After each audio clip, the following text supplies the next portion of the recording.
Application of trigonometric identities in inverse functions. Hello, everyone. Let's begin by looking at our first slide, which introduces the application of trigonometric identities in inverse functions.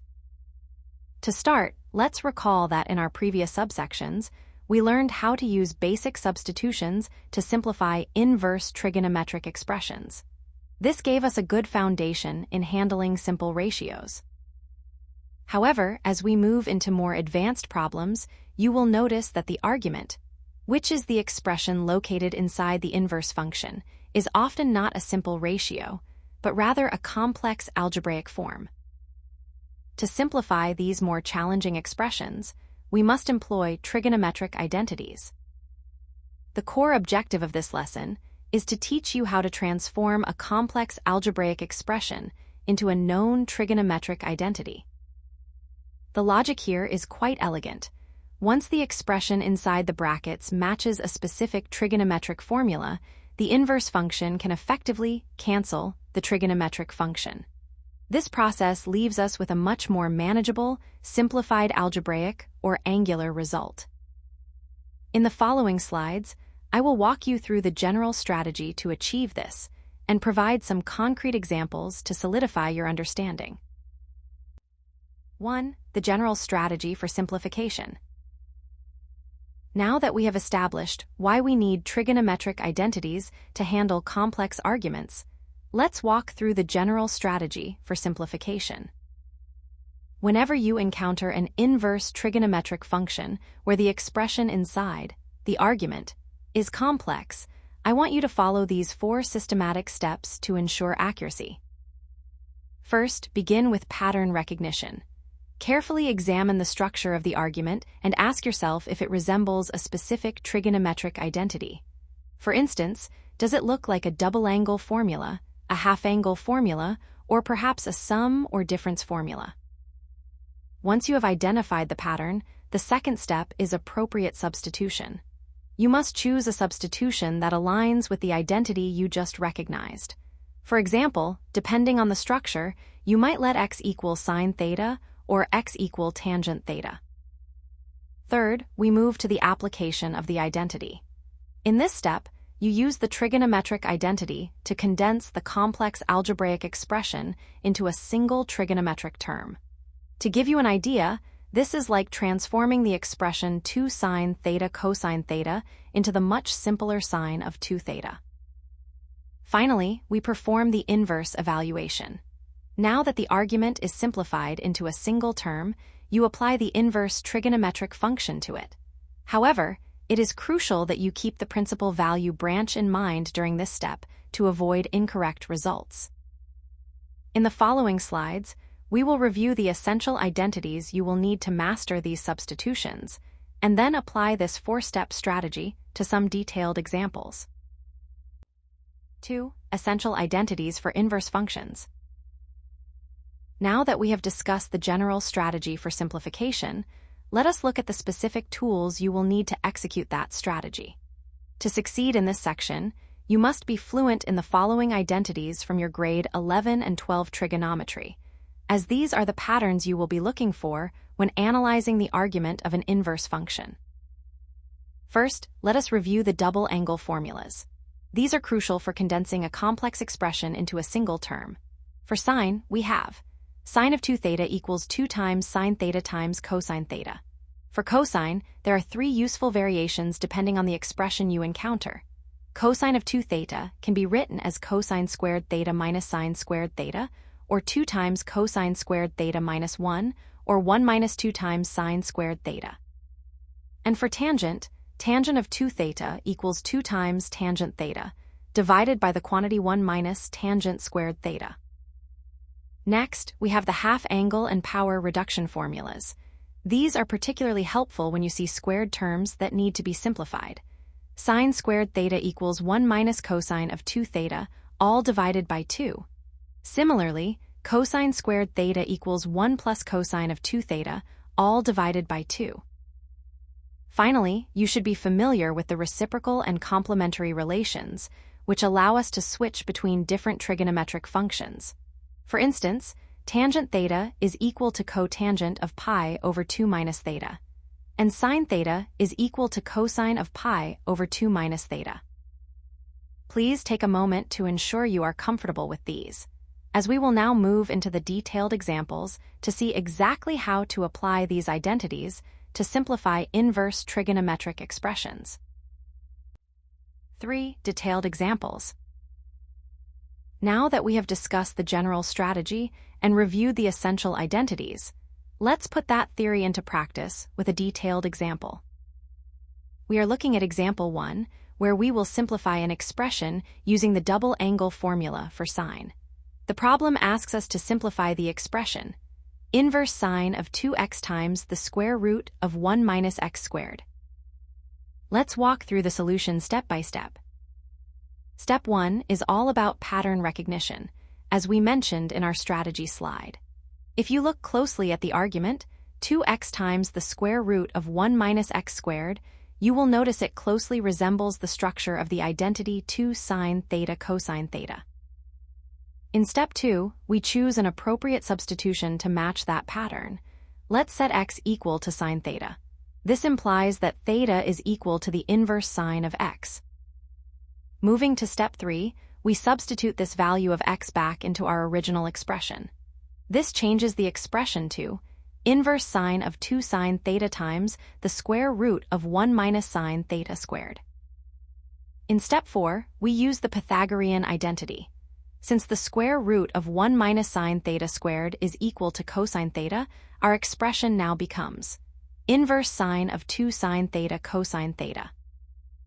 Now, in step 5, we apply the double angle identity we listed in the previous slide. We know that 2 sine theta cosine theta is equal to sine of 2 theta. Therefore, the expression is now inverse sine of 2 theta.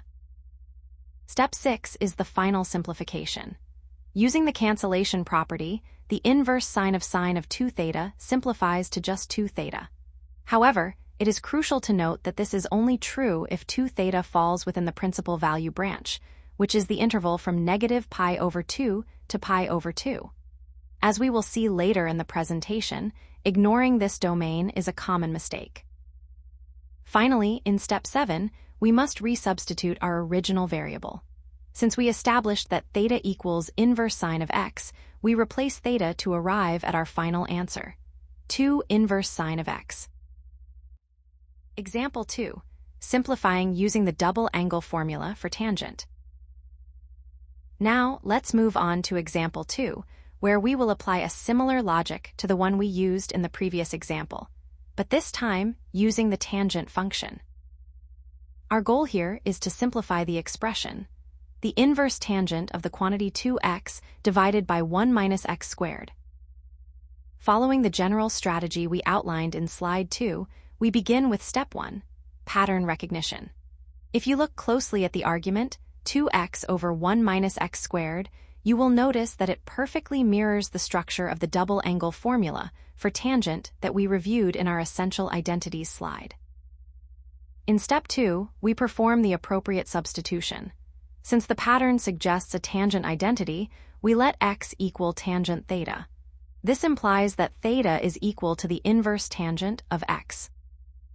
Moving to step 3, we substitute this value of x into our original expression. The expression now becomes the inverse tangent of 2 tangent theta, all divided by 1 minus tangent theta squared. In step 4, we apply the trigonometric identity. We know that 2 tangent theta divided by 1 minus tangent theta squared is exactly equal to tangent of 2 theta. Therefore, our expression simplifies to the inverse tangent of 2 theta. Step 5 is the final simplification. Using the cancellation property, the inverse tangent of 2 theta simplifies to 2 theta. However, it is crucial to note that this is only true if 2 theta falls within the principal value branch, which is the open interval from negative pi over 2 to pi over 2.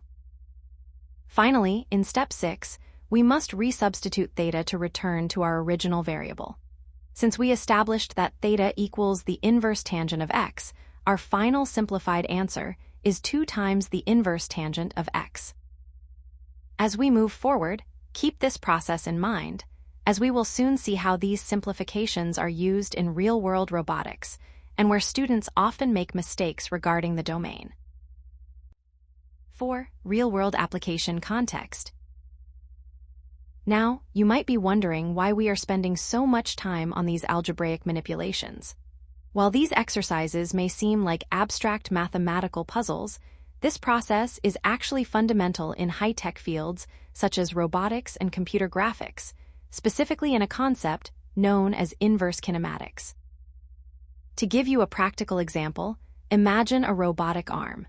If the arm's position in space is defined by the coordinates x and y, the specific angle of the joint required to reach that point is often expressed using an inverse tangent function. However, for a robot to move smoothly and in real time, engineers cannot rely on bulky or complex equations. They use the very same trigonometric identities we just practiced in our previous examples to simplify those complex coordinate expressions into a single computable angle. By doing this, they significantly reduce the computational load on the robot's processor, allowing for faster and more precise movements. Now that we understand the practical utility of these simplifications, let us move on to the next slide, where we will discuss some common mistakes to avoid so that your final results are always mathematically accurate. 5. Common mistakes to avoid. Now that we have seen how these identities work in practice and how they are applied in fields like robotics, it is crucial to discuss some common pitfalls.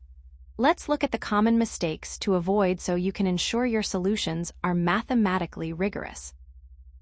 First, let's talk about ignoring the domain. In our previous examples, we saw the inverse function cancel out the trigonometric function. However, a common error is assuming that the inverse sine of 2 theta always equals 2 theta. This is only true if 2 theta falls within the principal value branch, which is the interval from negative pi over 2 to pi over 2. If your value falls outside this range, you cannot simply cancel them. You must adjust the result using the properties of the unit circle to find the correct principal value. Secondly, be careful with incorrect substitutions. As we discussed in our general strategy, pattern recognition is key. Some students mistakenly use x equals sine theta when the structure of the problem clearly suggests x equals tangent theta. A helpful tip here is to always examine the denominator. If you see the expression 1 minus x squared in the denominator, as we did in our second example, tangent theta is usually the correct substitution to use. Finally, do not confuse 2 sine theta with sine of 2 theta. While they look similar, they are fundamentally different. 2 sine theta represents a vertical stretch of the function, whereas sine of 2 theta represents a horizontal compression. These are not interchangeable, and confusing the two will lead to the wrong identity being applied. Keeping these 3 points in mind will help you avoid the most frequent errors. Now, let's move to the final slide to summarize our key takeaways. Key takeaways. To wrap up our lesson on the application of trigonometric identities in inverse functions, let's go over the key takeaways to ensure you have a solid grasp of the process. First, remember that identity matching is always your starting point. As we saw in our detailed examples, before you perform any calculations, you must analyze the algebraic expression and identify which trigonometric identity it resembles, whether it's a double angle or a half-angle formula. Secondly, substitution is key. The bridge between algebra and trigonometry is the substitution step. By choosing the correct substitution, for instance, setting x equal to sine theta or x equal to tangent theta, you transform a complex algebraic argument into a trigonometric form that we can actually manipulate. This leads us to the ultimate goal of the process. We are striving to reach a mathematical structure where an inverse function is applied to its own original function, essentially the form of f inverse of f of theta. When we achieve this, the inverse and the function cancel each other out, allowing us to simplify the expression down to a basic angle. Finally, never forget the verification step. As we discussed when covering common mistakes, the cancellation property is not universal. You must always verify that your final simplified angle resides within the principal value branch of the inverse function to ensure your result is mathematically accurate. If you follow these 4 steps systematically, you'll be able to tackle even the most complex inverse trigonometric simplifications with confidence.